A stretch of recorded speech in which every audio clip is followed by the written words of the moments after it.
ಓಂ ಶಾಂತಿ. ಶುಭೋದಯಂ. ಇವತ್ತಿನ ವಿಷಯ ಬಾಬಾ ನಮ್ಗೆ ಕೊಟ್ಟಿರುವಂಥದ್ದು ಹದ್ ಮತ್ತು ಬೇಹದ್ ಅಂತ. ಹದ್ ಅಂದ್ರೆ ಲಿಮಿಟ್, ಪರಿಧಿ ಅಂತ ಹೇಳ್ತಾರೆ, ಒಂದಿಷ್ಟು ಏರಿಯಾ ಅಂತ. ಬೇಹದ್ ಅಂತಂದ್ರೆ ಅನಂತ, ಅನ್ಲಿಮಿಟೆಡ್, ತುಂಬಾ ವಿಪರೀತ ಅಂತ ಹೇಳ್ತಲ್ಲ, ಹೆಚ್ಚಿಗೆ ಅಂತ. ಬೇಹದ್ ಅಂತ ಹೇಳ್ತಾರೆ. ನೀರನ್ನ ಲೋಟದಲ್ಲೂ ಕೂಡ ಕುಡಿಬಹುದು, ಬಿಂದಿಗೆಯಲ್ಲೂ ಹಿಡ್ಕೊಂಡ್ಬರ್ಬೋದು, ಡ್ರಮ್ಮಲ್ಲೂ ಹಿಡಿಬಹುದು, ಬಾವಿಯಲ್ಲೂ ನೀರಿರ್ತದೆ, ಸರೋವರದಲ್ಲೂ ಇರ್ತದೆ, ನದಿಯಲ್ಲೂ ಇರ್ತದೆ, ಸಮುದ್ರದಲ್ಲೂ ಇರ್ತದೆ ಅಲ್ವಾ. ಎಲ್ಲದಕ್ಕೂ ನೀರು ಅಂತ ಹೇಳ್ತೀವಲ್ಲ. ಆದರೆ ಪ್ರಮಾಣ ಮಾತ್ರ ಬೇರೆ ಬೇರೆ ಅಲ್ವಾ. ಅದಕ್ಕೆ ನಮ್ಮನ್ನ ಭಗವಂತ ಹದ್ದಿನಿಂದ ಬೇಹದ್ದಿನ ಕಡೆ ಕರ್ಕೊಂಡು ಹೋಗ್ತಾರೆ. ಹಾಗೆ ನಾವು ಚೆಕ್ ಮಾಡ್ಕೊಳ್ಳೋದು ಹೇಗೆ, ನಾನು ಹದ್ದಿನಲ್ಲಿ ಇದ್ದೇನು ಬೇಹದ್ದಿನಲ್ಲಿ ಇದ್ದೇನು. ನಾವು ಮೊದಲು ಭಗವಂತನ ಮಗುವಾದಾಗ ನಾವು ಹದ್ದಿನಲ್ಲೇ ಇರ್ತೀವಿ. ಫಸ್ಟಾಗಿ ಏನೇನು ಹೇಳ್ತೀವಿ, ಭಗವಂತನ ಮನೆಗೆ ಹೋದಾಗ, ಭಗವಂತ ನನಗೊಂದು ಜಾಬ್ ಕೊಡ್ಸಪ್ಪ ಸಾಕು. ಇದು ಹದ್ದೋ ಬೇಹದ್ದು? ಹದ್ದು. ಹದ್ದು. ನನಗೆ ಜಾಬ್ ಬೇಕು, ಶರೀರಕ್ಕೆ ಜಾಬ್ ಇಲ್ಲ, ನನಗೆ ಕೊಡಿಸು ಅಂತ ಡಿಮಾಂಡ್ ಅನ್ನ ಇಟ್ಟುಬಿಟ್ಟು ನಾನು ರಾಜಯೋಗವನ್ನ, ತಪಸ್ಸನ್ನ, ಸೇವೆಯನ್ನ, ಪುರುಷಾರ್ಥವನ್ನ, ಸಾಧನೆಯನ್ನ ಮಾಡು. ಇದು ಹದ್ದೋ ಬೇಹದ್ದೋ? ಹದ್ದು. ಸರಿ, ನನ್ನ ಮನೆಯವರು ಈಶ್ವರಿ ಜ್ಞಾನಕ್ಕೆ ಬರ್ಲಿ, ಇದು ಹದ್ದೋ ಬೇಹದ್ದು? ಹದ್ದು. ಹದ್ದು. ನಮ್ಮ ಕುಟುಂಬದವರೆಲ್ಲ ಜ್ಞಾನಕ್ಕೆ ಬರ್ಲಿ, ಅಣ್ಣ ತಮ್ಮ ಚಿಕ್ಕಪ್ಪ ದೊಡ್ಡಪ್ಪ ಎಲ್ಲರೂ, ಇದು ಹದ್ದೋ ಬೇಹದ್ದು? ಹದ್ದು. ಸರಿ, ನಮ್ಮ ಸೆಂಟರ್ನಲ್ಲಿ ಆತ್ಮಗಳ ಬರ್ಲಿ, ಇದು ಹದ್ದೋ ಬೇಹದ್ದು? ಹದ್ದು. ಹದ್ದು. ನಮ್ಮ ಝೋನಲ್ಲಿ ಹೆಚ್ಚಿಗೆ ಜನರಿಗೆ ಈಶ್ವರಿ ಜ್ಞಾನ ಸಿಗಲಿ, ಆತ್ಮಗಳೆಲ್ಲ ಜಾಸ್ತಿ ಬರ್ಲಿ, ಇದು ಹದ್ದೋ ಬೇಹದ್ದು? ಹದ್ದು. ಹದ್ದೇ. ಹಾ ಹಾ ಹದ್ದು. ಹದ್ದು. ಸರಿ, ನಮ್ಮ ರಾಜ್ಯದಲ್ಲಿ ಎಲ್ಲರಿಗೂ ಕೂಡ ಈಶ್ವರಿ ಜ್ಞಾನ ಸಿಗಲಿ, ರಾಜ್ಯದ ಕರ್ನಾಟಕದ ಎಲ್ಲ ಕನ್ನಡಿಗರಿಗೂ ಕೂಡ, ಅದು ದೇಶ ವಿದೇಶಗಳಿಂದ ಬಂದಿರುವಂತ ಬೇರೆ ಬೇರೆ ಎಲ್ಲ ಆತ್ಮಗಳಿಗೂ ಕೂಡ ಈಶ್ವರಿ ಜ್ಞಾನ ಸಿಗಲಿ ಅಂತ ಸಂಕಲ್ಪವನ್ನ ಮಾಡಿ ಯೋಗವನ್ನ ಮಾಡೋದು ಹದ್ದೋ ಬೇಹದ್ದು? ಹಾ ಒಬ್ರು ಹದ್ದು ಹೇಳ್ತಾರ, ಒಬ್ರು ಬೇಹದ್ದು ಅಂತ ಹೇಳ್ತಾರ. ಹಾ ಹದ್ದು. ಹಾ ಸರಿ, ಓಕೆ. ನೆಕ್ಸ್ಟ್, ಭಾರತ ದೇಶಕ್ಕೆ ಎಲ್ಲರಿಗೂ ಈಶ್ವರಿ ಜ್ಞಾನ ಸಿಗಲಿ, ಭಗವಂತನ ಶಕ್ತಿ ಸಿಗಲಿ, ಹದ್ದೋ ಬೇಹದ್ದು? ಹದ್ದೇ. ಹದ್ದೇ. ಎಲ್ಲ ಹದ್ದಾದ್ರೆ ಬೇಹದ್ದು ಯಾವುದು? ಮೂರು ಲೋಕಕ್ಕೆ, ವಿಶ್ವ ಕಲ್ಯಾಣಕ್ಕೆ, ಮೂರು ಲೋಕಕ್ಕೆ ಸಿಗಬೇಕು. ಸಿಗಬೇಕು ಅಲ್ವಾ. ಆದ್ಮೇಲೆ ಗೊತ್ತಿರ್ಲಿ, ಬೇಹದ್ದು ಒಂದೇ, ಬೇಹದ್ದು ಒಂದೇ. ಯಾವ್ದದು? ತಮಗೆಲ್ಲರಿಗೂ ಗೊತ್ತು, ಮೂರು ಲೋಕ ಇದೆ. ಎಷ್ಟು ಲೋಕ ಇದೆ? ಮೂರು ಲೋಕ. ಆ ಮೂರು ಲೋಕವನ್ನ ಗಮನದಲ್ಲಿಟ್ಟು, ಮೂರು ಲೋಕದ ಸರ್ವರಿಗೂ ಜಡ ಮತ್ತು ಚೈತನ್ಯ ಶಕ್ತಿಗಳನ್ನ ಗಮನದಲ್ಲಿಟ್ಟು, ಆ ವೃತ್ತಿ ಮನೋಭಾವವನ್ನ ಇಟ್ಕೊಂಡು ಭಗವಂತನ ಜೊತೆಗೆ ಮನಸ್ಸು ಬುದ್ಧಿಯನ್ನ ಕನೆಕ್ಷನ್ ಅನ್ನ ಮಾಡಿ, ಆ ಮೂರು ಲೋಕಕ್ಕೋಸ್ಕರ ಭಗವಂತನ ಶಕ್ತಿ ನಿಮ್ಮ ಮೂಲಕ ಪ್ರವಾಹ ಆಗಿ ಅವರಿಗೆಲ್ಲರಿಗೂ ಹೋಗ್ಬಿಟ್ಟು ತಲುಪಿದಾಗ ಅದಕ್ಕೇನ್ ಹೇಳ್ತಾರೆ? ಬೇಹದ್. ಅವಾಗ ಆ ಸುಖನೂ ಕೂಡ ಹೇಗಿರ್ತದೆ? ಬೇಹದ್ದಿನಲ್ಲಿ ಇರ್ತದೆ. ಒಂದು ಲೋಟ ನೀರು ಕುಡಿಯೋದಕ್ಕೂ ಸಮುದ್ರದಲ್ಲಿ ಮುಳುಗೋದಕ್ಕೂ ವ್ಯತ್ಯಾಸ ಇದೆಯೋ ಇಲ್ವೋ? ಇದೆ ಅಲ್ವಾ. ಸಮುದ್ರದಲ್ಲಿ ಮುಳುಗಿದಾಗ ನೀರೇ ನೀರು, ಇಷ್ಟು ಒಂದು ಸುಖದ ಅನುಭವ ಹೇಳುವಂಥದ್ದಾಗತ್ತೆ ಅಲ್ವಾ. ಇವಾಗ ಭೂಮಿಗೆ ದೀಪನೂ ಕೂಡ ಬೆಳಕು ಕೊಡತ್ತಲ್ವಾ? ಕೊಡತ್ತೋ ಕೊಡಲ್ವೋ? ಬಲ್ಬು ಕೂಡ ಬೆಳಕು ಕೊಡತ್ತೋ ಕೊಡಲ್ವೋ? ಹೆಲೋಜಿಯನ್ನು ಕೂಡ ಬೆಳಕು ಕೊಡತ್ತೋ ಕೊಡಲ್ವೋ? ಇದೆಲ್ಲ ಹದ್ದು ಯಾವುದು ಬೇಹದ್ದು ಯಾವುದು? ಇದೆಲ್ಲ ಹದ್ದೇನೆ. ಬೇಹದ್ದು ಯಾವುದು? ಸೂರ್ಯನ ಬೆಳಕು. ಸೂರ್ಯನ ಬೆಳಕು ಬೇಹದ್. ಅದು ಎಲ್ಲರಿಗೂ ಕೊಡ್ತಾನಲ್ಲ ಅವನು. ಹಾಗಿದ್ರೆ ಆತ್ಮೀಯರೇ, ನಮ್ಮ ಸಂಕಲ್ಪಗಳು, ನಮ್ಮ ಸಾಧನೆ, ನಮ್ಮ ಉದ್ದೇಶ, ಸೇವಾ ಮನೋಭಾವ ಹದ್ದಿರ್ಬೇಕು ಬೇಹದ್ದಿರ್ಬೇಕು? ನಮ್ದೇನಿರ್ತದೆ? ಹದ್ದಲ್ಲಿ ಅಣ್ಣವ್ರೆ, ನಮ್ಮ ತಲೆನೋ ಒಂದು ಕಡಿಮೆ ಆದ್ರೆ ಸಾಕು, ನಮ್ಮ ಮನೆಯವ್ರ ಜ್ಞಾನಕ್ಕೆ ಬಂದ್ರೆ ಸಾಕು. ಸಂಕಲ್ಪ ನಮ್ಮ ಮನೆಯವರು ನಮ್ಮ ತಲೆನೋವು ಇರ್ತದೆ, ಕೈ ಎತ್ತೋದು ಮಾತ್ರ ಲಕ್ಷ್ಮೀನಾರಾಯಣ ಅಂತ. ಅದ ಹೆಂಗಾಗ್ಬಿಡ್ತದೆ? ಲಕ್ಷ್ಮೀನಾರಾಯಣ ಆಗಬೇಕು ಅಂತಂದ್ರೆ ಪೂರ್ತಿ ವಿಶ್ವಕ್ಕೆ ಶಕ್ತಿಯನ್ನ ಕೊಟ್ಟು ವಿಶ್ವವನ್ನ ಪರಿವರ್ತನೆ ಮಾಡಿದಾಗ ಆ ಪೋಸ್ಟ್ ನಿಮ್ಗೆ ಸಿಗತ್ತೆ. ಯಾವುದು? ವಿಶ್ವನಾಗುವಂಥದ್ದು. ಸರಿ, ಈಗ ನೀವು ವಿಶ್ವ ಮಹಾರಾಜನಾಗ್ಬೇಕು, ಭವಿಷ್ಯದಲ್ಲಿ ಅಷ್ಟರತ್ನಗಳಾಗ್ಬೇಕು, ಲಕ್ಷ್ಮೀನಾರಾಯಣ ಆಗ್ಬೇಕು ಅನ್ನುವಂತ ಇಚ್ಛೆಯನ್ನೇ ಇಟ್ಕೊಳ್ಳೋದು ಹದ್ದೋ ಬೇಹದ್ದು? ಹದ್ದು. ಹೌದಾ? ಅದ್ಯಾಕೋ? ಅದ್ಯಾಕೆ? ಆಗ್ಬೇಕು ಅನ್ನೋದು ಒಂದು ಸ್ವಾರ್ಥ ಆಗತ್ತೆ. ಅಲ್ಲ, ಸ್ವಾರ್ಥ ನಿಸ್ವಾರ್ಥ ಅದು ಆಮೇಲಿನ ಪ್ರಶ್ನೆ, ಅದು ಬೇರೆ ವಿಷಯ. ಈಗ ನೀವೇನು ಯೋಚನೆ ಮಾಡಿದ್ರಿ, ನಾನು ಲಕ್ಷ್ಮೀನಾರಾಯಣ ಆಗ್ಬೇಕು ಹೇಳುವಂತ ಇಚ್ಛೆಯನ್ನು ಇಟ್ಕೊಂಡು ಸಾಧನೆಯನ್ನ ಮಾಡ್ತಾ ಇದ್ದೀರಿ. ಅದು ಹದ್ದ ಬೇಹದ್ದು? ನಾನು ಅನ್ನೋದದ್ದು ಹದ್ದು. ನಾನು ಅಲ್ಲ, ಅಲ್ಲಿ ಲಕ್ಷ್ಮೀನಾರಾಯಣ ನಾನು ಆಗ್ಬೇಕು, ಅದೊಂದು ಗುರಿ. ನಮಗೊಂದು ಗುರಿ ಬೇಕಲ್ವಾ, ಏನಾಗ್ಬೇಕು ಅಂತ. ಬೇಹದ್ದಿನ ಗುರಿ ಇರಬೇಕು ಅಂತಂದ್ರೆ ಅದು ಏನು? ಹದ್ದಿನ ಗುರಿ ಯಾವುದು? ಈಗ ಕೆಲವರು ಇಂಜಿನಿಯರ್ ಆಗ್ಬೇಕು ಹೇಳ್ತಾರೆ, ಕೆಲವರು ಡಾಕ್ಟರ್ ಆಗ್ಬೇಕು ಹೇಳ್ತಾರೆ, ಕೆಲವರು US ಗೆ ಹೋಗ್ಬೇಕು ಅಂತ ಹೇಳ್ತಾರೆ. ಬೇರೆ ಬೇರೆದು ಬೇರೆ ಬೇರೆ ಗುರಿ ಇರುತ್ತಲ್ವಾ. ಹಾಗೆ ನಮ್ಮ ಸಾಧನೆಯಲ್ಲೂ ಬೇಹದ್ದಿನ ಗುರಿ ಯಾವುದು?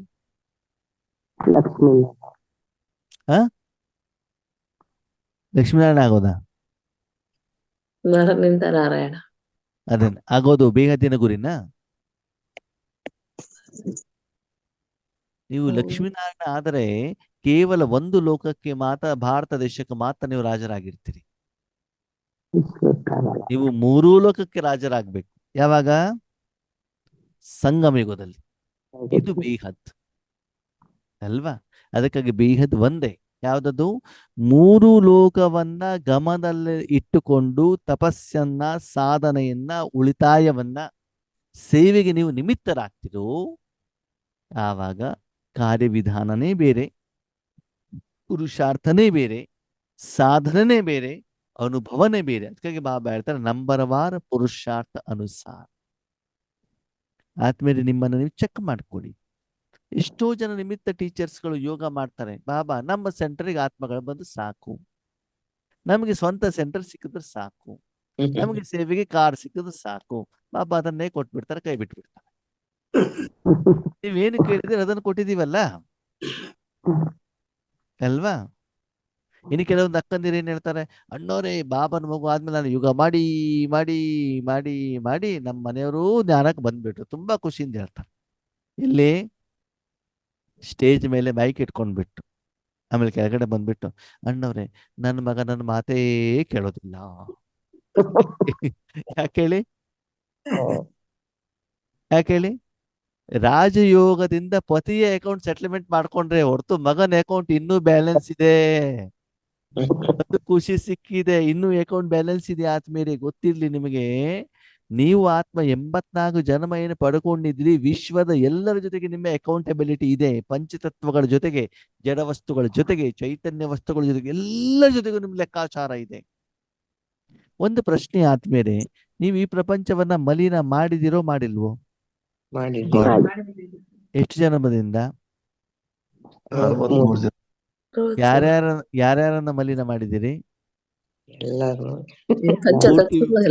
ವಿಶ್ವವನ್ನು ಮಾಡಿದಿರಿ ತಾನೆ? ಅಂದ್ಮೇಲೆ ಕ್ಲೀನ್ ಯಾರು ಮಾಡ್ಬೇಕು? ನಾನು ಮಲಿನ ಮಾಡಿದ್ದೀನಿ ಅಂತಂದ್ಮೇಲೆ ಅಂದ್ರೆ ನನ್ನಿಂದ ಹೊರಟಿರುವಂತ ಒಂದು ಕ್ರೋಧ.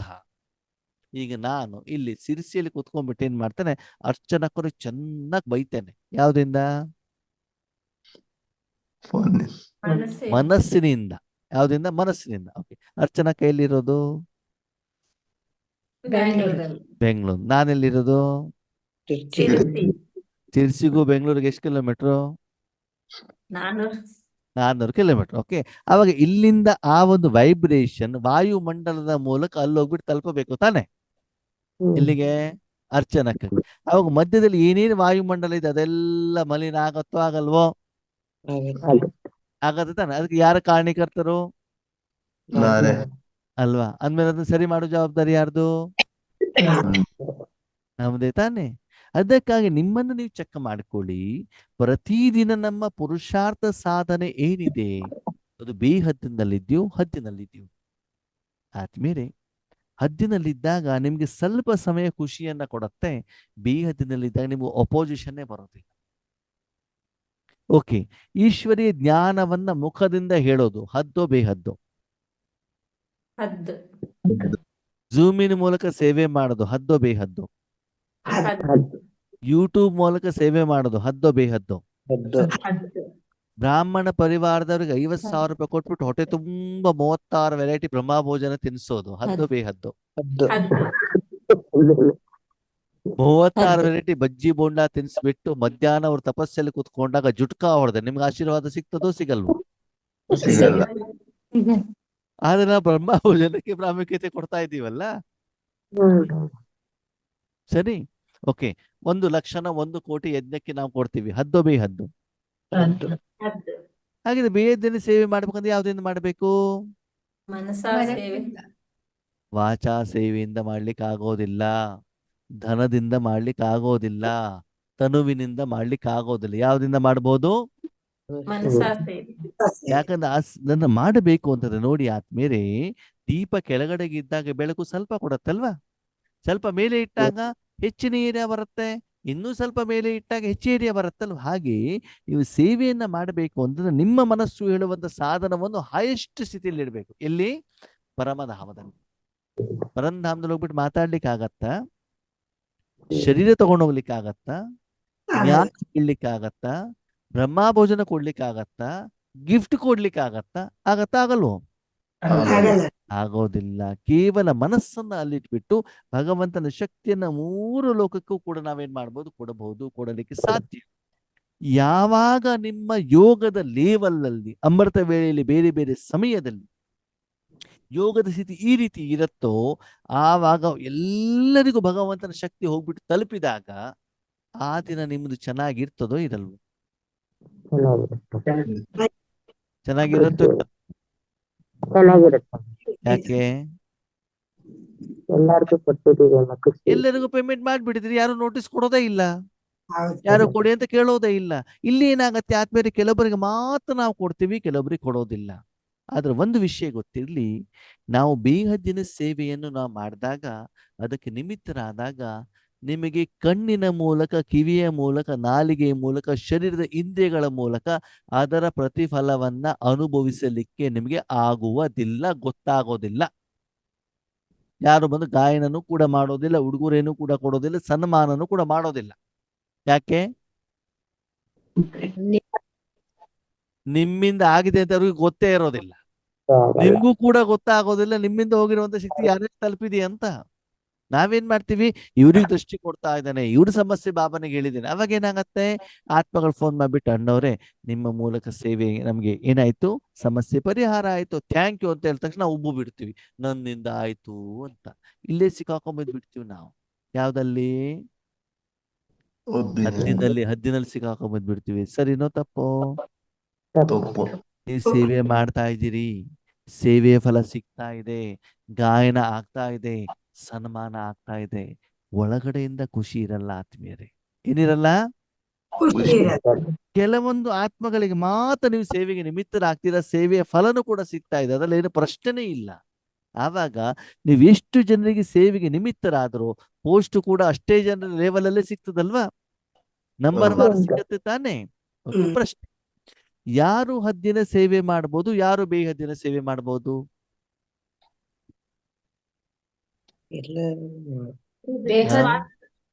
ಸ್ವಾರ್ಥದಲ್ಲಿ ಮಾಡಿದ್ರೆ ಹದ್ದಲ್ಲಿ ಇರ್ತೇವೆ, ನಿಸ್ವಾರ್ಥವಾಗಿ ಮಾಡಿದ್ರೆ ಬೇಹದ್ದಲ್ಲಿ ಇರ್ತೇವೆ. ಸ್ವಾರ್ಥ ಅಂದ್ರೇನು? ಏನೋ ಎಕ್ಸ್ಪೆಕ್ಟೇಷನ್ ಇಟ್ಕೊಂಡು ಮಾಡೋದು ಸ್ವಾರ್ಥ ಆಗುತ್ತೆ. ಸ್ವ ಅರ್ಥ, ಸ್ವಾರ್ಥ. ಲಕ್ಷ್ಮೀನಾರಾಯಣ ಆಗ್ಬೇಕು, ಯಾರು? ಸ್ವಾರ್ಥನೋ ನಿಸ್ವಾರ್ಥನೋ? ದೇವತೆ ಆಗ್ಬೇಕು, ಸ್ವಾರ್ಥನೋ ನಿಸ್ವಾರ್ಥನೋ? ನಾನು ಒಳ್ಳೆ ಜ್ಞಾನ ಹೇಳ್ಬೇಕು, ಸ್ವಾರ್ಥನೋ ನಿಸ್ವಾರ್ಥನೋ? ನಿಸ್ವಾರ್ಥ ಯಾವುದು?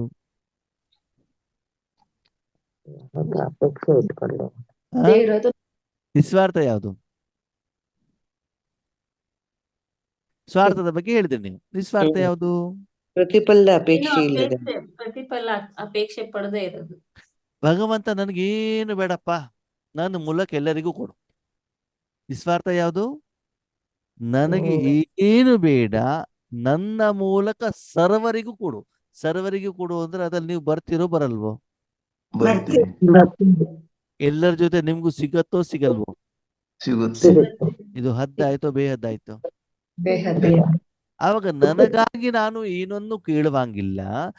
ಸರ್ವರ ದುಃಖವನ್ನ, ಕಷ್ಟವನ್ನ, ಸಮಸ್ಯೆಯನ್ನ, ವಿಘ್ನವನ್ನ ಪರಿಹಾರ ಮಾಡಲಿಕ್ಕೆ ನನ್ನನ್ನು ಸಾಧನವಾಗಿ ಉಪಯೋಗ ಮಾಡು ಅಂತ ಸಂಕಲ್ಪದಲ್ಲಿ, ಆ ವೃತ್ತಿಯಲ್ಲಿ, ಆ ಸ್ಥಿತಿಯಲ್ಲಿ, ಆ ಸ್ಮೃತಿಯಲ್ಲಿ, ಆ ಸ್ವರೂಪದಲ್ಲಿ ಯಾರು ಸೇವೆಯನ್ನ ಮಾಡ್ತಾರೋ ಅವ್ರಿಗೇನ್ ಹೇಳ್ತಾರೆ? ಬೇಹದ್. ಬೇಹದ್ನಲ್ಲಿ ಹೋದ್ರೆ ಏನು ಲಾಭ ಗೊತ್ತಾ ಆತ್ಮೇಲೆ? ನಿಮ್ಮ ಮನಸ್ಸಿನಲ್ಲಿ ಸಂಶಯ ಇರೋದಿಲ್ಲ, ಗೊಂದಲು ಇರೋದಿಲ್ಲ, ಗೋಜಲು ಇರೋದಿಲ್ಲ. ನಾವೇನ್ ಮಾಡ್ತೀವಿ ಗೊತ್ತಾ? ಈಗ ನೀರಿಗೆ ಕೊಟ್ಟಿದ್ದೇನೆ, ಈಗ ಬೆಂಕಿ ಕೊಟ್ಟಿದ್ದೇನೆ, ಈಗ ಗಾಳಿ ಕೊಟ್ಟಿದ್ದೇನೆ, ಈಗ ಪೇಷಂಟಿಗೆ ಕೊಟ್ಟಿದ್ದೇನೆ, ಈಗ ಕೋರ್ಟ್ ಕೇಸಿಗೆ ಕೊಟ್ಟಿದ್ದೇನೆ. ಮನಸ್ಸು ಯಾವಾಗ್ಲೂ ಏನಾಗ್ತಾ ಹೋಗ್ತದೆ? ಗೊಂದಲದ ಗೂಡು. ಯಾರಿಗೆ ಕೊಡ್ಬೇಕು ಅಂತ.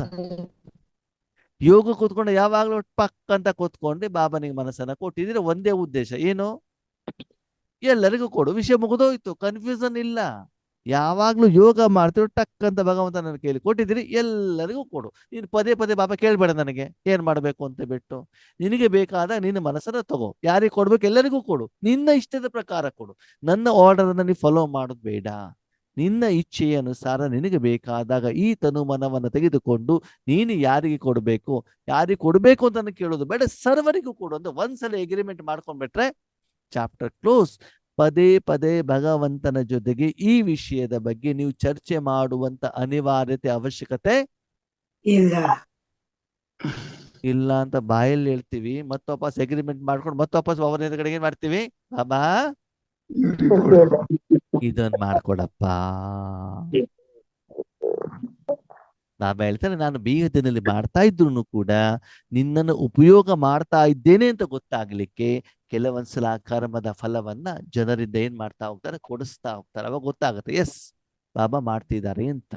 ಆದ್ರೆ ಮುಂದೆ ಹೋಗ್ತಾ ಹೋಗ್ತಾ ಹೋದಾಗ ಆತ್ಮೀಯರೇ, ನಿರಾಕಾರದಲ್ಲೇ ಸೇವೆ ನಡೆಯುತ್ತೆ, ನಿರಾಕಾರ ರೂಪದಲ್ಲೇ ನಿಮ್ಗೆ ಆ ಕರ್ಮದ ಫಲ ಸಿಗತ್ತೆ. ಅದಕ್ಕೆ ಭಗವಂತ ಹೇಳ್ತಾರೆ ಸ್ವಮಾನ ಅಂದ್ರೆ ಆತ್ಮದ ಮಾನದಲ್ಲಿ, ಆತ್ಮದ ಸ್ಥಿತಿಯಲ್ಲಿ ಪರಿವರ್ತನೆ ಬರ್ತಾ ಹೋಗ್ತದೆ. ಅವಾಗ ನಿಮ್ಗೆ ಮಾತ್ರ ಗೊತ್ತಾಗತ್ತೆ ಏನಂತ, ಭಗವಂತ ನಿಮ್ಮನ್ನು ಯಾವ ರೀತಿ ಬೇಹದ್ದಿನಲ್ಲಿ ಉಪಯೋಗ ಮಾಡ್ಕೊಳ್ತಿದ್ದಾರೆ. ಪಾರ್ವತಕ್ಕವರು ಹೇಳಿದ್ರಲ್ಲ, ಹೇಗೆ ಬೇಹದ್ದಿನಲ್ಲಿ ಉಪಯೋಗ ಮಾಡ್ಕೊಳ್ತಿದ್ದಾರೆ ಅಂತ ಗೊತ್ತಾಗತ್ತೆ. ಸೂರ್ಯನ ಬೆಳಕಿಗೂ ಬಲ್ಬಿನ ಬೆಳಕಿಗೂ ವ್ಯತ್ಯಾಸ ಇದೆಯೋ ಇಲ್ವೋ? ಇದೆ ತಾನೆ. ನಾವು ಸೂರ್ಯ ಆಗ್ಬೇಕು, ಬಲ್ಬ್ ಆಗ್ಬೇಕು? ಸೂರ್ಯ ಮಜಾ ಏನ್ ಗೊತ್ತಾ? ಸೂರ್ಯ ಆದವರು ಮಾತಾಡೋದಿಲ್ಲ, ಬಲ್ಬ್ ಆದವ್ರು ದೊಡ್ಡ ಬೊಬ್ಬೆ ಹೊಡಿತಾ ಇರ್ತಾರೆ. ನಾನು ಅದನ್ನು ಮಾಡಿದೆ, ಇದನ್ನು ಮಾಡಿದೆ, ಹಾಗೆ ಮಾಡಿದೆ, ಹೀಗೆ ಮಾಡಿದೆ, ನನ್ನಿಂದ ಹಾಗಾಯ್ತು, ಇಷ್ಟು ಜನಕ್ಕೆ ಜ್ಞಾನ ಕೊಟ್ಟೆ, ಇಷ್ಟು ಜನರಿಗೆ ಮೌಂಟ್ ಅಬು ಕರ್ಕೊಂಡು ಹೋದೆ, ನನ್ನಿಂದಾನೇ ಇವ್ರು ಬಾಬನ್ ಮಗು ಆಗಿರೋದಣ್ಣವ್ರೆ, ಇವ್ರ ಪ್ರಶ್ನೆಗಳಿಗೆ ಉತ್ತರ ಕೊಟ್ಟಿದ್ದು ನಾನೇನೆ. ಯಾರು ಹೇಳೋದದು? ಬಲ್ಬಿನವರು. ಸೂರ್ಯ ಅವ್ರು ಮಾತಾಡೋದಿಲ್ಲ, ಅವ್ರಿಗೆ ಗೊತ್ತಿರ್ತದೆ ಏನಾಗ್ತಾ ಇದೆ ಅಂತ ಬಿಟ್ಟು. ಓಕೆನಾ? ಅವ್ರು ಯಾವಾಗ್ಲೂ ದೂರದಲ್ಲೇ ಇರ್ತಾರೆ, ಯಾವಾಗ್ಲೂ ಕೂಡ ಮಾತಾಡಲ್ಲ. ಅವ್ರು ಅಂತರ ಮುಖದಿಂದ ಮಸ್ತಾಗಿರ್ತಾರೆ.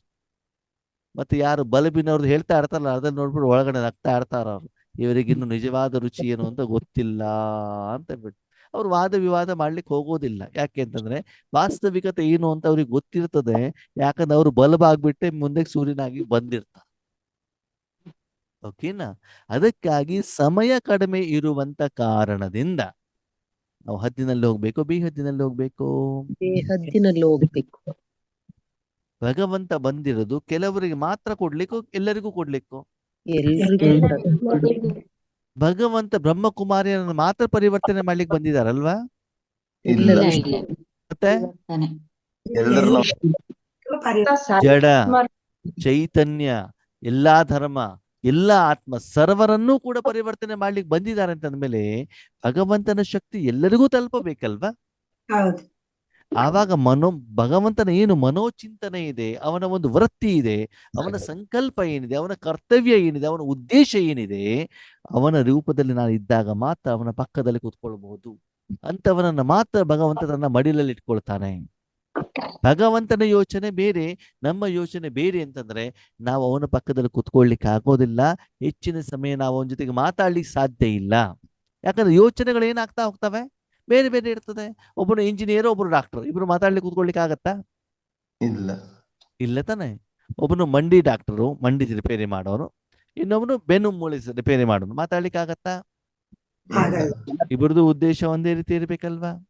ಹೌದು. ಹಾಗೆ ತಂದೆಯ ರೂಪದಲ್ಲಿ ನಮ್ಮ ಉದ್ದೇಶ ಇದೆಯಾ ಅಂತ ನೀವೇನ್ ಮಾಡ್ಕೊಳ್ಳಿ, ಚೆಕ್ ಮಾಡ್ಕೊಳ್ಳಿ. ಅದಕ್ಕಾಗಿ ದಿನದಿಂದ ದಿನಕ್ಕೆ ನಾವು ಯಾವ್ದು ಕಡೆ ಹೋಗ್ಬೇಕು? ಬೇಹದೆಷ್ಟು ಭಗವಂತ ನಿಮ್ಗೆ ಪ್ರಶ್ನೆ ಕೇಳ್ತಾರೆ. ಡೈಮಂಡ್ ಹಾಲ್ ಅಲ್ಲಿ 25,000 ಜನರ ಸಮ್ಮುಖದಲ್ಲಿ ಸ್ಟೇಜ್ ಮೇಲೆ ಕೂತ್ಕೊಂಡು ನೀವು ಜ್ಞಾನವನ್ನ ಹೇಳ್ತೀರಾ? ಇದು ಹದ್ದೋ ಬೇಹದ್ದು? ಮೌಂಟ್ ಅಬೂನಲ್ಲಿ ಸ್ಟೇಜ್ ಅಲ್ಲಿ 25,000 ಜನ ಎದುರುಗಡೆಗೆ ಇದ್ದಾರೆ, ಜೊತೆಯಲ್ಲಿ ನಿಮ್ಮ ಕ್ಲಾಸ್ 1,00,000 ಜನರಿಗೆ ಹೋಗ್ಬಿಟ್ಟು ತಲುಪ್ತಾ ಇದೆ ಯೂಟ್ಯೂಬ್ ಅಲ್ಲಿ. ಹದ್ದೋ ಬೇಹದ್ದು? ಹೌದಾ? ಆಮೇಲೆ ಬೇಹದ್ದು ಏನಾಗಿದ್ರೆ 800 ಕೋಟಿ ಇದೆಲ್ಲ 800 ಕೋಟಿ ಕೊಟ್ರ ಬೇಹದ್ದಾ? 800 ಕೋಟಿ ಕೊಟ್ರು ಹದ್ದಲ್ಲೇ ಬಂದ್ರಿ ನೀವು. ಯಾಕಂದ್ರೆ ಬರೀ ಮನುಷ್ಯ ಆತ್ಮರಿಗೆ ಮಾತ್ರ ಕೊಡ್ತಿದ್ರಲ್ಲ, ಉಳಿದಿರೋ ಆತ್ಮಗಳಿಗೆ ಕೊಡೋರು ಯಾರು? ಜಡ ವಸ್ತುಗಳಿಗೆ ಕೊಡೋರು ಯಾರು? ಅಲ್ಲಿ ಪಾರ್ಸಿಲಿಟಿ ಮಾಡ್ತಾರೆ ತಾನೆ ನೀವು. 800 ಕೋಟಿ ಅಂತ ಹೇಳ್ಬೇಡಿ ನೀವು.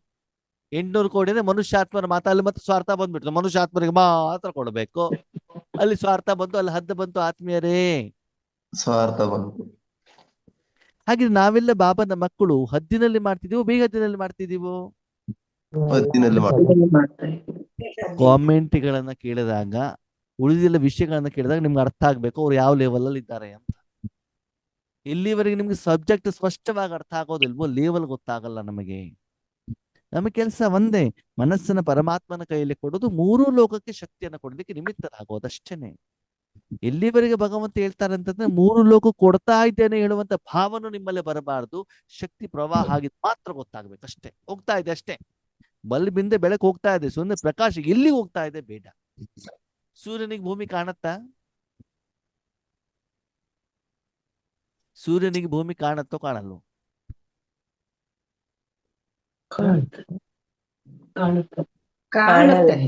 ಆ ಕಾಣತ್ತೆ, ಕಾಣಲ್ಲ. ಓಕೆ, ನೀವು ಫ್ಲೈಟಿಗೆ ಹೋಗಿರ್ತೀರಲ್ಲ, ಫ್ಲೈಟ್ ಅಲ್ಲಿ ಮೇಲಕ್ಕೆ ಹೋದಾಗ ನಿಮ್ಗೆ ಭೂಮಿ ಕಾಣತ್ತೋ ಕಾಣಲ್ವೋ? ಕಾಣಲ್ಲ. ತುಂಬಾ ಹೈ ಲೆವೆಲ್ಗೆ ಹೋದಾಗ ಫ್ಲೈಟ್ ಹತ್ತದ ಮೇಲೆ ಫ್ಲೈಟ್ ಟೇಕ್ ಆಫ್ ಆಗಿ ಅರ್ಧ ಗಂಟೆ ಆಯ್ತು, ಮೋಡದ ನಡುವೆ ಇದ್ದೀರಿ, ಅವಾಗ ಭೂಮಿ ಕಾಣತ್ತೋ ಕಾಣಲ್ವೋ? ಕಾಣಲ್ಲ. ಸರಿ, ಸೂರ್ಯ ನಿಮ್ಗಿಂತ ಮೇಲಿದ್ದಾನೋ ಕೆಳಗಡೆಗಿದ್ದಾನೋ? ನಿಮ್ಗೆ ಕಾಣಲ್ಲ ಅಂದ್ರೆ ಸೂರ್ಯನಿಗೆ ಕಾಣತ್ತಾ? ಕಾಣತ್ತೋ ಕಾಣಲ್ವೋ? ಕಾಣಲ್ಲ. ಕಾಣದೇ ಇದ್ರು ಅವನು ಬೆಳಕು ಕೊಡ್ತಾ ಇದ್ದಾನೋ ಇಲ್ವೋ? ಕೊಡ್ತಾ ಇದ್ದಾನೆ. ಈಗ ಹೇಳಿ, ನೀವು ಬೆಳಕು ಕೊಡ್ಬೇಕಾದ್ರೆ 3 ಲೋಕ ಕಾಣಬೇಕು ಕಾಣಬಾರ್ದು? ಕಾಣಬಾರದು. ಶಕ್ತಿ ಹೋಗಿದ್ ಮಾತ್ರ ಅನುಭವ ಆಗ್ಬೇಕು. 3 ಲೋಕ ಕೊಡ್ತಾ ಇದ್ದೇನೆ ಬರಬಾರದು. ಶಕ್ತಿ ಹೋಗ್ತಾ ಇದೆ ಅಷ್ಟೇ. ಅದು ಕೊಡಬೇಕು ಅಂದ್ರೆ ನೀವು ಎಲ್ಲಿ ಕುಂತಿರ್ಬೇಕು?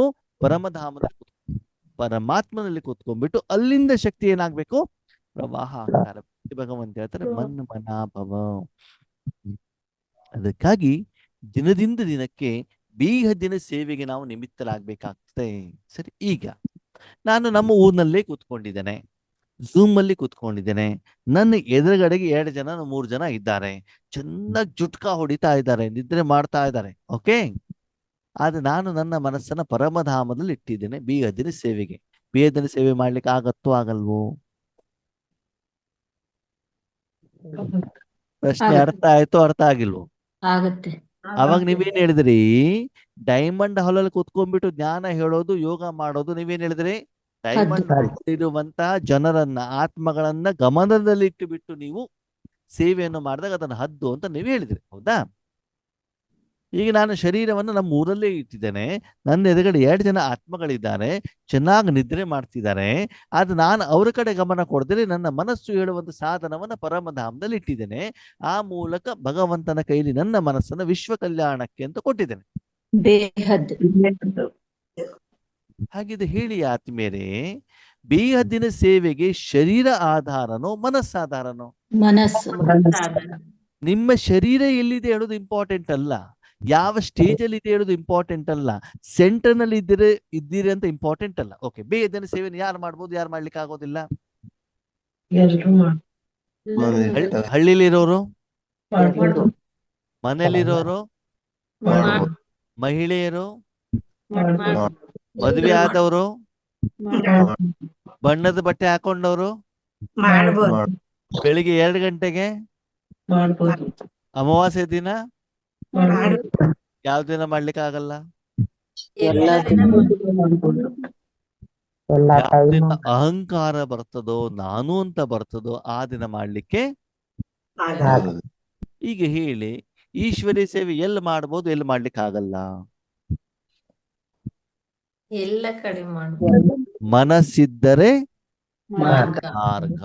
ಎಲ್ಲೇ ಇದ್ಬಿಟ್ಟು, ಯಾವುದೇ ಸ್ಥಳದಲ್ಲಿ ಇದ್ಬಿಟ್ಟು ನಿಮ್ಮ ಮನಸ್ಸು ಹೇಳುವಂತ ಸಾಧನವನ್ನ ಅದಕ್ಕೆ ತಕ್ಕಾಗಿ ನೀವು ರೆಡಿ ಮಾಡಿಕೊಂಡಿದ್ರೆ, ಆ ವಿಧಿವಿಧಾನ ಗೊತ್ತಿದ್ದರೆ, ಆ ಅನುಭವ ನಿಮಗಿದ್ರೆ, ಎಲ್ಲದಕ್ಕಿಂತ ಮುಖ್ಯವಾಗಿ ನಿಮ್ಮ ಮನಸ್ಸನ್ನ ಭಗವಂತ ತೆಗೆದುಕೊಂಡರೆ ಮಾತ್ರ ಸೇವೆ ಆಗ್ತದೆ. ಅದಕ್ಕೆ ಇವತ್ತಿನ ಮುರಳಿಯಲ್ಲಿ ಬಾಬಾ ಹೇಳ್ತಾರೆ, ಮನಸ್ಸಿನಲ್ಲಿ ಕೊಳಕನ್ನ ಇಟ್ಕೊಂಡು ಸ್ವಾರ್ಥವನ್ನ ಇಟ್ಕೊಂಡಿದ್ರೆ ಅಂಥವರಿಗೆ ನಾನು ಸಹಯೋಗವನ್ನ ಕೊಡುವುದಿಲ್ಲ. ಯಾರು ಸ್ವಚ್ಛ ಮನಸ್ಸಿನಿಂದ ಇರ್ತಾರೋ, ಶುದ್ಧ ಮನಸ್ಸಿನವರು ಇರ್ತಾರೋ, ಅವರಿಗೆ ಅವ್ರು ಎಲ್ಲಿದ್ರು ಕೂಡ ನಾನು ಸಹಯೋಗವನ್ನ ಕೊಡ್ತೇನೆ. ಆತ್ಮೀಯರು ಯಾರು ಸಾಧನೆ ಮಾಡ್ಬೋದು? ಯಾರು ಬೇಕಾದ್ರೂ ಸಾಧನೆ ಮಾಡ್ಲಿಕ್ಕೆ ಬರ್ತದೆ. ಸರಿ, 1 ವರ್ಷದಿಂದ ಜ್ಞಾನದಲ್ಲಿರೋರು ಸಾಧನೆ ಮಾಡ್ಬೋದು, 50 ವರ್ಷದಲ್ಲಿರೋರು ಮಾಡ್ಬೋದು? 1 ವರ್ಷದಲ್ಲಿದ್ರು ಮಾಡ್ಬೋದು. ಯಾರು ಬೇಕಾದ್ರೂ. ಪ್ರತಿಯೊಬ್ಬರಿಗೂ ಭಗವಂತ ನಾಟಕದ ಅನುಸಾರ ಅವಕಾಶವನ್ನ ಕೊಟ್ಟಿದ್ದಾರೆ. ಆ ಅವಕಾಶವನ್ನು ಉಪಯೋಗ ಮಾಡ್ಕೊಳ್ಳೋದು ಯಾರ ಕೈಲಿದೆ? ಬಾಬಾ ಹೇಳ್ತಾರೆ, ಹಳ್ಳಿಯಲ್ಲಿ ಇರುವಂತವನು ಕೂಡ ರಾಜಯೋಗದಿಂದ ನಂಬರ್ 1 ಆಗಿ ಬರಬಹುದು. ಮಧುಬಂಧಲ್ಲಿ ಇದ್ರೂ ಕೂಡ ಹುಡುಗಾಟಿಕೆಯಿಂದ, ಆಲಸ್ಯತನದಿಂದ, ವಿಕಾರದಿಂದ ಏನಾಗ್ಬೋದು? ತ್ರೇತಾಯುಗದಲ್ಲಿ ಚಾಂಡಾಲನು ಕೂಡ ಆಗಬಹುದು. ಆದ್ಮೇಲೆ ಶಾರೀರಿಕವಾಗಿ ನೀವು ಎಲ್ಲಿದ್ದೀರಿ ಹೇಳೋದು ಇಂಪಾರ್ಟೆಂಟ್ ಅಲ್ಲ. ಈಶ್ವರೀಯ ಸಾಧನೆ ಯಾವುದರ ಆಧಾರದ ಮೇಲೆ? ಮನಸ್ಸು ಬುದ್ಧಿಯ ಆಧಾರದ ಮೇಲೆ. ಅದಕ್ಕಾಗಿ ದಯವಿಟ್ಟು ಈ ರೀತಿ ಹೇಳಬೇಡಿ, ನನಗೆ ಬಂಧನ ಇದೆ, ನನಗೆ ಕಷ್ಟ ಇದೆ, ನಾನು ಹಳ್ಳಿಲಿದ್ದೇನೆ, ನನಗೂ ಓದ್ಲಿಕ್ಕೆ ಬರೋದಿಲ್ಲ, ನನಗೆ ಮನೆಯವ್ರು ಬಿಡೋದಿಲ್ಲ. ಇದೆಲ್ಲ ಹೇಳೋರು ಯಾರು ಅಂತಂದ್ರೆ, ಡ್ಯಾನ್ಸ್ ಮಾಡ್ಲಿಕ್ಕೆ ಬರದೇ ಇರೋರು ಅಂಗ್ಲಾಡೊಂಕು ಅಂತ ಹೇಳ್ತಾರೆ. ಸರಿನಾ? ಯಾರಿಗೆ ಆ ಸೇವೆ ವಿಧಿವಿಧಾನ ಗೊತ್ತಿಲ್ವೋ, ಮಾಡಬೇಕು ಅಂತ ಮನೋಭಾವ ಇಲ್ವೋ, ಮಾಡಬೇಕೊಳ್ಳುವಂತ ಆಸಕ್ತಿ ಇಲ್ವೋ, ಅಷ್ಟು ಹಸಿವೆ ಇಲ್ವೋ, ಅವರೆಲ್ಲ ಬರೀ ಕಾರಣಗಳನ್ನು ಹೇಳ್ತಾ ಇರ್ತಾರೆ ಹೊರತು ಪ್ರಾಕ್ಟಿಕಲಿ ಕೆಲಸವನ್ನ ಮಾಡೋದಿಲ್ಲ. ಯಾರು ಪ್ರಾಕ್ಟಿಕಲ್ ಮಾಡ್ತಾ ಇರ್ತಾರೋ ಅವರೆಂದು ಸಬೂಬನ್ನ ಹೇಳೋದಿಲ್ಲ. ಈಗ ನೀವು ಕಾರಣ ಹೇಳುವವರು ಅಥವಾ ನಿವಾರಣೆ ಮಾಡುವವರು? ನಿವಾರಣೆ. ಹಾಗಿದ್ರೆ ಒಂದು ದಿನದಲ್ಲಿ ಭಗವಂತನ ಜೊತೆಗೆ ಯಾವ ಯಾವ ವಿಷಯದಲ್ಲಿ ನಿಮ್ಗೆ ಚರ್ಚೆ ಆಗತ್ತೆ ಅದನ್ನು ಚೆಕ್ ಮಾಡಿ. ಚರ್ಚೆ ಯಾವ್ದಲ್ಲಿ ಆಗ್ತದೆ? ನನಗೆ ಇದನ್ನು ಮಾಡ್ಕೊಡು, ಇದನ್ನು ಮಾಡ್ಕೊಡು, ಹಾಗ ಮಾಡು, ಇದು ಮಾಡು ಅಂತ ನಡೆಯುತ್ತೋ, ಟಕ್ಕಂತ 1 ಸೆಕೆಂಡ್ ಮನಸ್ಸನ್ನು ಬಾಬನ ಕೈಲಿ ಕೊಟ್ಬಿಟ್ಟು ಆ ಸುಖದ ಅನುಭವವನ್ನ ಮಾಡ್ತಿರೋ. ಆದಷ್ಟು ಬಾಬನ ಹತ್ರ ಮಾತಾಡೋದನ್ನು ಕಡಿಮೆ ಮಾಡಬೇಕು, ಕೆಲಸ ಜಾಸ್ತಿ ಮಾಡ್ಬೇಕು. ನಾವೇನ್ ಮಾಡ್ತೀವಿ? ಮಾತಾಡೋದೇ ಜಾಸ್ತಿ, ನೋಡೋದೇ ಜಾಸ್ತಿ, ಕೆಲಸ ಕೆಲಸ ಯಾವುದು? ಕೆಲಸ ಯಾವುದು?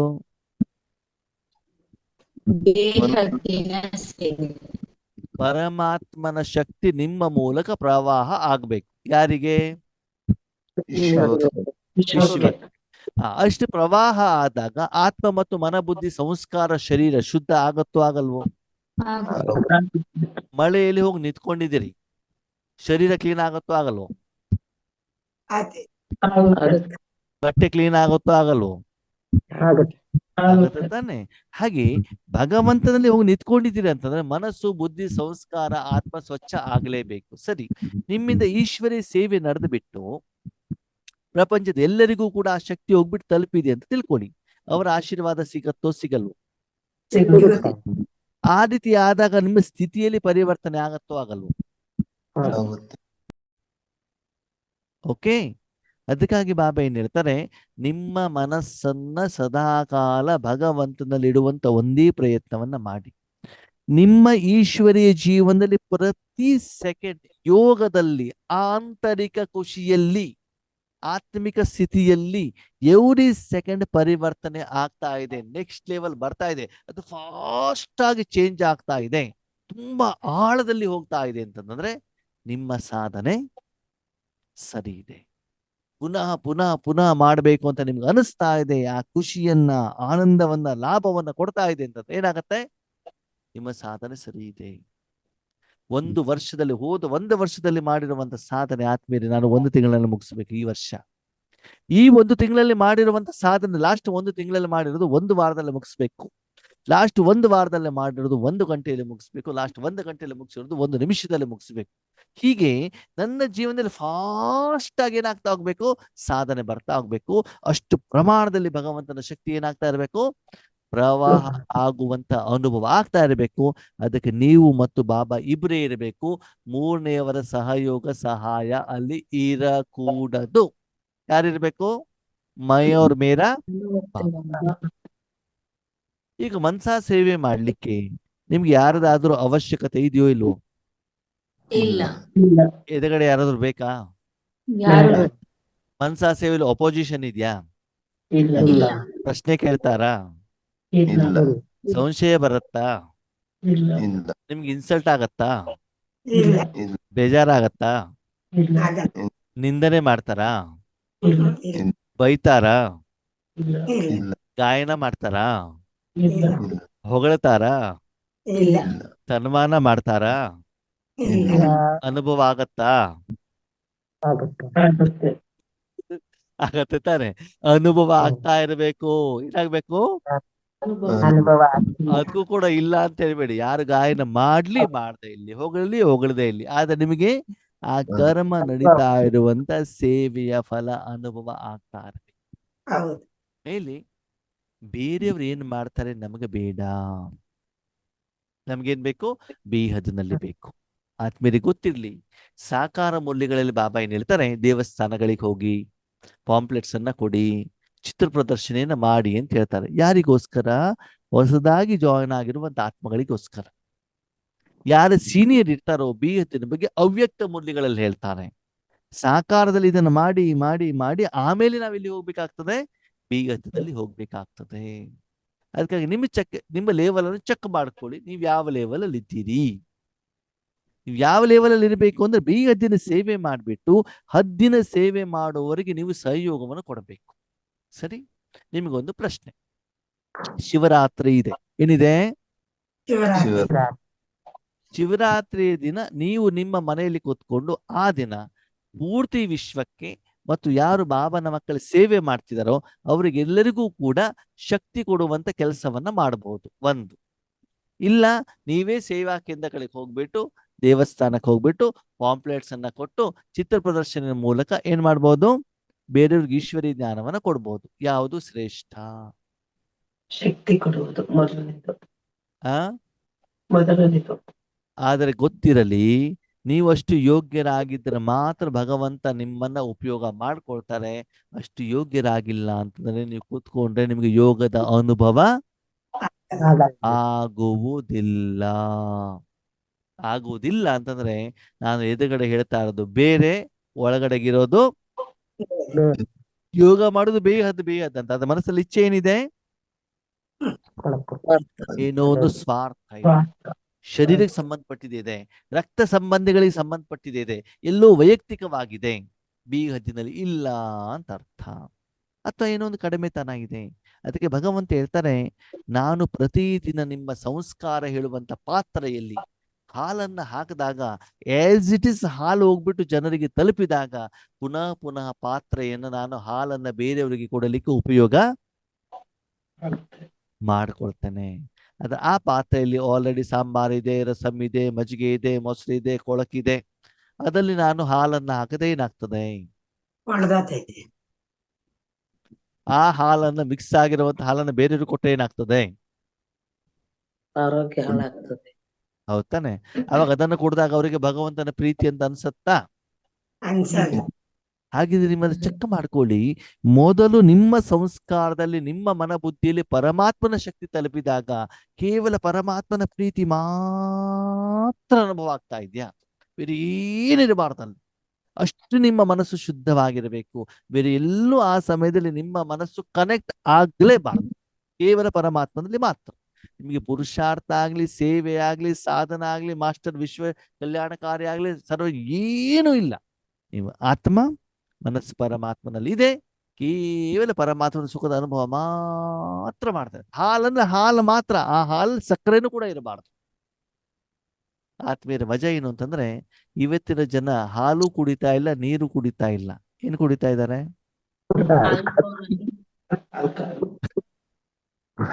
ಆಲ್ಕೋಹಾಲು ಮತ್ತೆ ಟೀ ಕಾಫಿನೇ ಇಷ್ಟ ಅಲ್ವಾ? ಹಾಗೆ ನಮ್ಮ ಜೀವನದಲ್ಲೂ ಹಾಗೆ ಆಗ್ಬಿಟ್ಟಿದೆ. ಏನು ಅಂತಂದ್ರೆ, ಭಗವಂತನ ಮೂಲ ಪ್ರೀತಿ ಬೇಡ. ಬಾಬಾ ನಿನ್ನ ಪ್ರೀತಿ ನೀನೇ ಇಟ್ಕೋ, ನನಗದು ಬೇಡ. ನನಗೆ ನೆಕ್ಲೆಸ್ ಕೊಡ್ಸು, ಕಾರ್ ಕೊಡ್ಸು, ಸೋಫಾ ಕೊಡ್ಸು, ಹಣ ಕೊಡು ಅಂದ್ಮೇಲೆ ನಾವು ಬುದ್ಧಿವಂತರು. ಒಂದ್ಸಲ ಮೂಲವಾದಂತ ರುಚಿಯನ್ನು ಅನುಭವಿಸಿ ನೋಡಿ, ಆವಾಗ ಗೊತ್ತಾಗತ್ತೆ ಈ ಸೋಫಾ, ನೆಕ್ಲೆಸ್ಸು, ಹಣ, ಐಶ್ವರ್ಯ, ಹೆಸರು ಇದೆಲ್ಲ ಏನು ಸತ್ಯ ಅಂತ. ಇನ್ನೊಂದು ವಿಷಯ ಗೊತ್ತಿರ್ಲಿ, ಈಶ್ವರಿಯ ಸುಖವನ್ನ ಅನುಭವಿಸಿ ಎದೆಗಡೆ ಹೇಳ್ತಾರಲ್ಲ ತುಂಬಾ ಚೆನ್ನಾಗಿದೆ ಅಂತ, ಇದನ್ನು ಕೂಡ ಮೋಸ. ಇದನ್ನು ಕೂಡ ಏನು ಯಾಕೆ ಹೇಳಿ? ಅವ್ರಿಗೆ ಅನುಭವ ಆಗಿಲ್ವಾ? ಅನುಭವ ಅದನ್ನ ಹೇಳಕ್ಕಾಗಲ್ಲ. ಓಕೆ, ಅವ್ರ ಅನುಭವ ಹೇಳುದು ಸತ್ಯ ಅನ್ನೋ ಸುಳ್ಳು? ಸತ್ಯ. ಆಗಿದೆ. ಮೋಸ ಯಾಕೆ? ಮತ್ತೆ ಅದನ್ನ ಅನುಸರಿಸೋದಿಲ್ವಲ್ಲ, ಅದಕ್ಕೆ. ಯಾಕೆ ಮೋಸ ಅಂತಂದ್ರೆ, ಅವ್ರು ಚೆನ್ನಾಗಿ ಅನುಭವ ಆಗಿದೆ, ನೀವು ಅವ್ರಿಗೆ ಅನುಭವ ಮಾಡೋದಲ್ಲಿ ಬಿಸಿ ಆಗ್ಬಿಟ್ಟಿರ್ತಾರೆ, ಬೇಗ ಅದನ್ನ ನಿಲ್ಲಿಸ್ಬಿಡ್ತೀರಾ. ಓಕೆ, ಆ ಕರ್ಮದ ಫಲವನ್ನು ಕೂಡ ನೀವು ಸ್ವೀಕಾರ ಮಾಡಬಾರ್ದು ಆತ್ಮೀಯರೇ.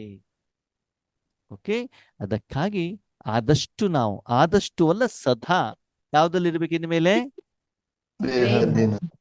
ಈ ಹದ್ದಿನಲ್ಲಿರಿ. ಬಾಬನ ಹತ್ರ ಮಾತಾಡೋದಿದ್ಯಾ? ಏನಾದ್ರು ಸಮಸ್ಯೆ ಇದೆಯಾ? ಯಾರ್ದು ಸಹಾಯವನ್ನು ಕೇಳಿದಾರ ನಿಮ್ಮ ಹತ್ರ? 1 ಅಥವಾ 2 ನಿಮಿಷ ಹೇಳಿ ಮುಗಿಸ್ಬಿಡಿ ಬಾಬನ ಹತ್ರ. ಮತ್ತೆ ತಕ್ಷಣದಲ್ಲಿ ಇಲ್ಲಿ ಹೋಗ್ಬಿಟ್ಟು ಕೂತ್ಕೊಳ್ಬೇಕು, ಈ ಬೇಹದ್ದಲ್ಲಿ ಹೋಗ್ಬಿಟ್ಟು ಕೂತ್ಕೊಳ್ಳಿ. ಮನಸ್ಸಿನಲ್ಲಿ ಬಾಬನಿಗೆ ಹೇಳಿ, ಯಾವ್ಯಾವಾಗ ನಾನು ಮನಸ್ಸನ್ನ ಕೊಡ್ತೇನೋ ಭಗವಂತ ಸರ್ವರಿಗೂ ಕೊಡುವಂತ ಕೆಲಸವನ್ನ ಮಾಡು, ಸದಾ ಕಾಲ ಮಾಡು. ಓಕೆ, ಭಗವಂತ ಕೊನೆಯ ಪ್ರಶ್ನೆನ ಕೇಳ್ತಾರೆ. ಸರಿನಪ್ಪ, ನಿನ್ನ ಮನಸ್ಸನ್ನ ನಾನು ತೆಗೆದುಕೊಳ್ತೇನೆ, ಸರ್ವರಿಗೂ ಕೂಡ ಕೊಡ್ತೇನೆ, ಇದರ ಪ್ರತಿಯಾಗಿ ನಿನಗೆ ಏನು ಬೇಕು ಏನು ಹೇಳಿ ಬೇಡ, ಇವಾಗ. ಏನು ಬೇಡ, ಜೊತೆಯಲ್ಲಿ ಇರಿ ಅಂತ ಹೇಳೋದು. ನೀನೇ ಬೇಕು. ನೀನೇ ಬೇಕಾ? ನಾವ್ ಹೇಳ್ತಾರೆ, ನಾವೇನು ಕೇಳಬೇಕಂದ್ರೆ, ಏನು ಬೇಡ, ನನ್ನ ಮೂಲಕ ವಿಶ್ವದ ಸರ್ವ ಜನರಿಗೆ ದುಃಖವನ್ನು ದೂರ ಮಾಡಿದಾಗ ಸಿಗುವಂತ ಸಂತೃಪ್ತ ಭಾವ ಇದೆಯಲ್ಲ, ಅದು ಬಿಟ್ಟು ಬೇರೆ ಏನು ನನಗೆ ಬೇಕಾಗಿಲ್ಲ. ನನ್ನ ಮೂಲಕ ಅವರ ಕಲ್ಯಾಣ ಆಗ್ಬೇಕು, ಸರ್ವರ ಕಲ್ಯಾಣವಾಗ್ಬೇಕು. ಆ ಕಲ್ಯಾಣದ ಸುಖ ಇದೆಯಲ್ಲ, ಆ ಸುಖದಿಂದಲೇ ಬಾಬಾ ನನ್ನ ಹೃದಯದ ಹೊಟ್ಟೆ ಏನಾಗ್ಬಿಡ್ತದೆ, ತುಂಬ ಹೋಗ್ತದೆ. ಆತ್ಮೀಯರೇ, ಅರ್ಥ ಮಾಡ್ಕೊಳ್ಳಿ. ನೀವು ನಿಮ್ಮ ಅಪ್ಪನ ಮನೆಗೆ ಹೋಗ್ಬಿಟ್ಟು ದೂದ್ ಬೇಡ ತಗೊಂಡು ಬಂದ್ಬಿಟ್ಟು ಮುಚ್ಚಿಟ್ಕೊಂಡ್ಬಿಟ್ಟು ರಾತ್ರಿಯಲ್ಲಿ 3 ಚಾದರ ಹಾಕೊಂಡು ಒಳಗಡೆ ಒಬ್ಬರೇ ದೂದ್ ಬೇಡ ತಿಂದ್ರೆ ಹೆಂಗಿರ್ತದೆ? ಸರಿನಾ? ಅದೇ ದೂದ್ ಬೇಡವನ್ನು ಎಲ್ಲರಿಗೂ ಹಂಚಿಬಿಟ್ಟು ತಿಂದ್ರೆ ಹೆಂಗಿರ್ತದೆ? ಎಲ್ಲರಿಗೆ ನೀವು ದೂದ್ ಬೇಡ ಕೊಡ್ತಾ ನಿಮ್ಗೆ ಸಿಗ್ಲೇ ಇಲ್ಲ ದೂದ್ ಬೇಡ, ಖುಷಿ ಆಗತ್ತೋ ಆಗಲ್ವೋ? ಖುಷಿ ಆಗುತ್ತೆ. ನೀವೊಬ್ಬರೇ ತಿಂದ್ರೆ ಖುಷಿ ಆಗ್ತದೋ, ಎಲ್ಲರಿಗೂ ಕೊಟ್ಟಾಗ್ತದೆ ಖುಷಿ ಆಗ್ತದೋ? ನಾವೇನ್ ಮಾಡ್ತೀವಿ, ನಮ್ಮ ಮಕ್ಕಳಿಗೆ ದೂದ್ ಬೇಡ ಮನೆಗೆ ತಂದಿರ್ತೀವಿ, ಪಕ್ಕದ ಮನೆ ಮಕ್ಕಳು ಬಂದ್ಬಿಟ್ರೆ ಪರ್ಸಲ್ಲಿ ಕೈ ಹಾಕಿದ್ರು ಹೊರಗಡೆ ತೆಗೆದ್ಬಿಡ್ತೀವಿ, ಅವ್ರು ಹೋದ್ಮೇಲೆ ಕೊಟ್ಬಿಡೋಣ ಅಂತ. ಯಾಕೆ ನಮ್ಮ ಮಕ್ಕಳು ಮಾತ್ರ ತಿನ್ಬೇಕು ಅಂತ. ಈ ಸ್ವಾರ್ಥ ನಮ್ಮಲ್ಲಿ ಉಳ್ಕೊಂಡಿರೋದಕ್ಕೆ ನಾವು ಉದ್ಧಾರ ಆಗಿಲ್ಲ ಆತ್ಮೀಯರೇ, ಮುಂದುವರಿತಾ ಇಲ್ಲ, ಈಶ್ವರಿ ಸೇವೆಯಲ್ಲಿ ಅನುಭವ ಆಗ್ತಾ ಇಲ್ಲ. ಅದಕ್ಕಾಗಿ ಅದೆಲ್ಲವನ್ನ ಪರಿವರ್ತನೆ ಮಾಡುವಂತ ಕೆಲಸವನ್ನ ಮಾಡಿ. ಪರಿವರ್ತನೆ ಎಲ್ಲಾಗ್ಬೇಕು? ನನ್ನ ಮನಸ್ಸಲ್ಲಿ. ದಯವಿಟ್ಟು ಅಕ್ಕೋರೆ ಸರಿ ಇಲ್ಲ, ಅವ್ರು ಹೇಳಿಲ್ಲ, ಇವ್ರು ಹೇಳಿಲ್ಲ ಅಂತ ಹೇಳ್ಬೇಡಿ. ಬಾಬಾ ಮೊದಲು ಹೇಳಿದಾರು ಹೇಳಿಲ್ವೋ? ನಾನ್ ಸರಿಯಾಗಿರ್ಬೇಕು. ನೀವು ಯಾರು ಸರಿ ಇಲ್ಲ? ಯಾರು ಸರಿ ಇಲ್ಲ? ನಾನೇ ಸರಿ. ನಾನು ಸರಿ. ಬಾಬಾ ಎಲ್ಲವನ್ನು ಹೇಳಿದ್ದಾರೆ, ಬೇರೆ ಬೇರೆ ಲೆವೆಲ್ ಅವ್ರಿಗೆ ಬಾಬಾ ಬೇರೆ ಬೇರೆ ವಿಷಯವನ್ನು ಹೇಳ್ತಾರೆ. ಎಲ್ಲರೂ ಮಾಡ್ಲಿಕ್ಕೆ ಆಗೋದಿಲ್ಲ. ಮೊದಲು ಸ್ಥೂಲ ಸೇವೆಯನ್ನ ಮಾಡಿ ಫಲಿತಾಂಶವನ್ನು ತೆಗೆದುಕೊಂಡು ಅದರ ಅನುಭವ ಮಾಡ್ತಾ ಮಾಡ್ತಾ ಮಾಡ್ತಾ ನೀವು ಮನಸಾ ಸೇವೆ ಕಡೆಗೆ ಹೋಗ್ಬೇಕಾಗ್ತದೆ. ಅದಕ್ಕಾಗಿ ಭಗವಂತ ಏನ್ ಇಷ್ಟಪಡ್ತಾರೆ ಅಂತಂದ್ರೆ, ಮಕ್ಕಳೇ ನೀವೆಲ್ಲ ಬಿ ಹದ್ದಿನ ಸೇವಾಧಾರಿಗಳು ಆಗಿ, ಅಂದ್ರೆ ಸೇವೆಗೆ ಆಧಾರರು ಅಷ್ಟೇ ಬಿಟ್ರೆ ಆ ಸೇವೆಯ ಫಲವನ್ನು ಕೂಡ ನೀವು ಸ್ವೀಕಾರ ಮಾಡುವ ಹಾಗೆ ಇಲ್ಲ. ಸೇವೆ ಮಾಡ್ಬೇಕಷ್ಟೇ, ಫಲವನ್ನು ಕೂಡ ಏನ್ ಮಾಡಬಾರ್ದು, ಅಪೇಕ್ಷೆ ಅಪೇಕ್ಷೆ ಪಡೋದಲ್ಲ, ತೆಗೆದುಕೊಳ್ಳುವಾಗೂ ಇಲ್ಲ, ಅನುಭವಿಸುವಾಗೂ ಇಲ್ಲ. ಓಕೆ, ಆ ಲೆವೆಲ್ ಯಾವುದು ಅಂತ ನಾಳೆ ಚರ್ಚೆ ಮಾಡೋಣ. ಏನ್ ಮಾಡೋಣ ನಾಳೆ ಯಾವ ವಿಷಯ? ನಾಳೆ ಬಿ ಹದ್ದಿನ ವೈರಾಗ್ಯ. ಹದ್ದಿನ ಬಿ ಹದ್ದಕ್ಕೆ ಬಂದ್ವಿ. ಓಕೆ, ನಮ್ಮಪ್ಪ ಎಂತ ಬುದ್ಧಿವಂತ ಅಂತಂದ್ರೆ ಬಿ ಹದ್ದಿಗೆ ತಂದಿಟ್ಬಿಟ್ಟು ಬಿ ಹದ್ದಿನ ಫಲದ ಬಗ್ಗೆ ವೈರಾಗ್ಯ ಬಂದ್ಬಿಡ್ಬೇಕಂತೆ. ಮುಂದಿನ ಈ ಭಗವಂತನ ಅರ್ಥ ಮಾಡ್ಕೊಳ್ಳೋದೇ ಕಷ್ಟ, ಸರಿನಾ? ಒಂದೊಂದು ಹಂತ ಕರ್ಕೊಂಡು ಹೋಗಿ ಹೋಗಿ ಹೋಗಿ ಮುಂದೆ ಹೋಗ್ತಿದ್ದಾಗ ಅದನ್ನು ಕೂಡ ಬಿಟ್ಬಿಡು ಅಂತ ಹೇಳ್ಬಿಡ್ತಾರೆ. ಅಲ್ಲಿ ಹೋದಾಗ ಮಾತ್ರ ಆ ಲೆವೆಲ್ ಏನು ಅಂತ ನಿಮ್ಗೆ ಆತ್ಮೀಯರು ಏನಾಗತ್ತೆ ಗೊತ್ತಾಗತ್ತೆ. ಈಗ ನಮ್ ಬಿ ಹದ್ದಿನಲ್ಲಿ ಬಂದ್ಬಿಟ್ಟಪ್ಪ, 3 ಲೋಕ ಕೊಡ್ತಾ ಇದ್ದೇನೆ, ಈಗ ಸುಖದ ಅನುಭವ ಮಾಡ್ಬೋದು ಅಂದ್ರೆ ಇದನ್ನು ತಪ್ಪು ಅಂತ ಹೇಳ್ಬಿಡ್ತಾರೆ ಮುಂದಿನ ಕ್ಲಾಸ್. ಏನು ಮಾಡೋದು? ಈ ಭಗವಂತ ತಿಳ್ಕೊಳ್ಳೋದು ಏನಾಗ್ಬಿಟ್ಟಿದೆ, ಸಹಜನೋ ಕಷ್ಟನೋ? ಕಷ್ಟ ಅಲ್ವಾ? ಅದಕ್ಕೆ ಭಗವಂತ ಹೇಳ್ತಾರೆ, ನನ್ನ ಶ್ರೀಮತದ ಅನುಸಾರ ನಡೆದವರಿಗೆ ನನ್ನ ಮಾತು ಏನು ಅಂತ ಅರ್ಥ ಆಗತ್ತೆ. ಇವತ್ತು ನಿಮ್ಗೆ ಏನು ಕ್ಲಾಸ್ ಅನ್ನ ಬಾಬಾ ಮಾಡಿದಾರೋ ನಾಳೆವರೆಗೂ ನಿಮ್ಗೆ ಟೈಮ್ ಇದೆ. ನನಗೆ ಗ್ಯಾರಂಟಿ ಇದೆ, ಇವತ್ತಿನ ಮಿಲ್ನದ ಮುರ್ಲಿಯಲ್ಲಿ ಖಂಡಿತವಾಗ್ಲೂ ಬಾಬಾ 10 ಬೇಹದ್ದಿನ ಬಗ್ಗೆ ಹೇಳ್ತಾರೆ, ಗ್ಯಾರಂಟಿ ಹೇಳ್ತಾರೆ. ಓಕೆನಾ? ಬೇಕಾದ್ರೆ ನೋಡಿ, ನೀವು ಒಂದು ವರ್ಡ್ ಆದ್ರೂ ಬಂದಿರ್ತದೆ. ಯಾಕಂದ್ರೆ ನನ್ನ ಜೀವನದಲ್ಲಿ ನೋಡಿದ್ದೇನೆ, ಯಾವ ವಿಷಯದ ಬಗ್ಗೆ ಬಾಬಾ ಚರ್ಚೆ ಮಾಡ್ತಾರೋ ಅದೇನು ಮುರ್ಲಿಯಲ್ಲಿ ಏನ್ ಮಾಡಿರ್ತಾರೆ, ಹೇಳಿರ್ತಾರೆ. ಆವಾಗ ನಮ್ಮ ಮನ ಬುದ್ಧಿ ಬಾಬನ ಜೊತೆ ಕನೆಕ್ಟ್ ಆಗಿದೆ, ಬಾಬಾ ಸರಿಯಾಗಿ ಮಾಡ್ತಿದ್ದಾರೆ ಅಂತ ನಮ್ಗೆ ಏನಾಗುತ್ತೆ ಅನ್ಸತ್ತೆ. ಇವತ್ತೇನು ವಿಷಯವನ್ನು ಹೇಳಿದ್ದಾರೆ ಬೇಕಾದ್ರೆ ನೀವು ಅಬ್ಸರ್ವೇಷನ್ ಮಾಡಿ. ಇವತ್ತು ಸಾಯಂಕಾಲ ಬಾಬನ ಮುರ್ಲಿಯಲ್ಲಿ ಅದೇ ವಿಷಯಕ್ಕೆ ಸಂಬಂಧಪಟ್ಟಂತೆ ಬಾಬಾ ಏನ್ ಮಾಡ್ತಿದ್ದಾರೆ, ಏನು ನೀವು ಕೇಳಿದಿರೋ ಅದು ಸರಿ ಇದೆಯೋ ಇಲ್ವೋ ಅದರ ಕ್ಲಾರಿಫಿಕೇಶನ್ ಅನ್ನ, ಪರ್ಫೆಕ್ಷನ್ ಅನ್ನ ನಿಮ್ಗೆ ಕೊಟ್ಟಿರ್ತಾರೆ. ಓಕೆ, ನಾಳೆ ನಿಮ್ಗೆ ಏನು ಹೋಮ್ವರ್ಕ್? ವೈರಾಗ್ಯ, ಹದ್ದು ಬೇಹದ್ದಿನ ವೈರಾಗ್ಯದ ಬಗ್ಗೆ ಇವತ್ತಿನ ಬಾಬಾರ ಮುರಳಿಯಲ್ಲಿ ಏನೇನು ಹೇಳಿದ್ದಾರೆ. ನನಗಂತೂ ಇವತ್ತಿನ ಮುರಳಿ ಸಿಕ್ಕಿಲ್ಲ, ಯಾರಿಗೂ ಅಂತೂ ಸಿಕ್ಕಿಲ್ಲ. ಬೇಕಾದ್ರೆ ಅಬ್ಸರ್ವೇಷನ್ ಮಾಡಿ ನೋಡಿ, ಇವತ್ತಿನ ಬಾಬಾರ ಮಿಲನದ ಮುರಳಿಯಲ್ಲಿ ಆ ವಿಷಯವನ್ನ ಬಾಬಾ ಪ್ರಸ್ತಾಪ ಮಾಡಿದಾರೋ ಮಾಡಿಲ್ವೋ, ಅದ್ರ ಕ್ಲಾರಿಫಿಕೇಶನ್ ಕೊಟ್ಟಿದಾರೋ ಕೊಟ್ಟಿಲ್ವೋ, ಅಥವಾ ಅದರ ನೆಕ್ಸ್ಟ್ ಲೆವೆಲ್ ಬಗ್ಗೆ ಬಾಬಾ ತಿಳಿಸಿದಾರೋ ಇಲ್ಲೋ, ನೀವೇನ್ ಮಾಡ್ಬೇಕು, ಚೆಕ್ ಮಾಡಬೇಕು. ಆವಾಗ ಈ ಜ್ಞಾನವನ್ನ ಕೇಳಿಬಿಟ್ಟು ನೀವು ಆ ಮುರಳಿ ಕೇಳಿ ಕುತ್ಕೊಂಡಾಗ ನಿಮ್ಗೆ ಸ್ಪಷ್ಟವಾಗಿ ಗೊತ್ತಾಗ್ತದೆ, ಎಸ್ ಬಾಬಾ ಇದನ್ನು ಹೇಳ್ತಾ ಇದ್ದಾರೆ, ಇದನ್ನು ಹೇಳ್ತಾರೆ. ಅದಕ್ಕಾಗಿ ಈ ಕ್ಲಾಸ್ ಅನ್ನ 1 ಸಲ 2 ಸಲ ಕೇಳಿ. ಓಕೆ, ಆದ್ರೆ ಇವತ್ತು ಕ್ಲಾಸ್ ಬರೋದಿಲ್ಲ, ನಿಮ್ಗೆ ನಾಳೆ ಬರ್ತದೆ ಕ್ಲಾಸ್, ಸರಿನಾ?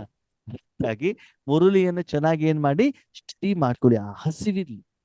ಅವಾಗ ನಿಮ್ಗೆ ಅನ್ಸುತ್ತೆ, ಎಸ್ ಬಾಬನ ಪೋರ್ಷನಿಗೆ ತಕ್ಕಾಗಿ ಏನಾಗ್ತಾ ಇದೆ, ಜ್ಞಾನ ನಡೀತಾ ಇದೆ, ಅದಕ್ಕೆ ತಕ್ಕಾಗಿ ಬಾಬಾ ನಮ್ಮನ್ನ ಏನ್ ಮಾಡ್ತಾ ಇದ್ದಾರೆ, ರೆಡಿ ಮಾಡ್ತಾ ಇದ್ದಾರೆ. ಓಕೆ, ಅಚ್ಚಾ, ಓಂ ಶಾಂತಿ. ಶಾಂತಿ.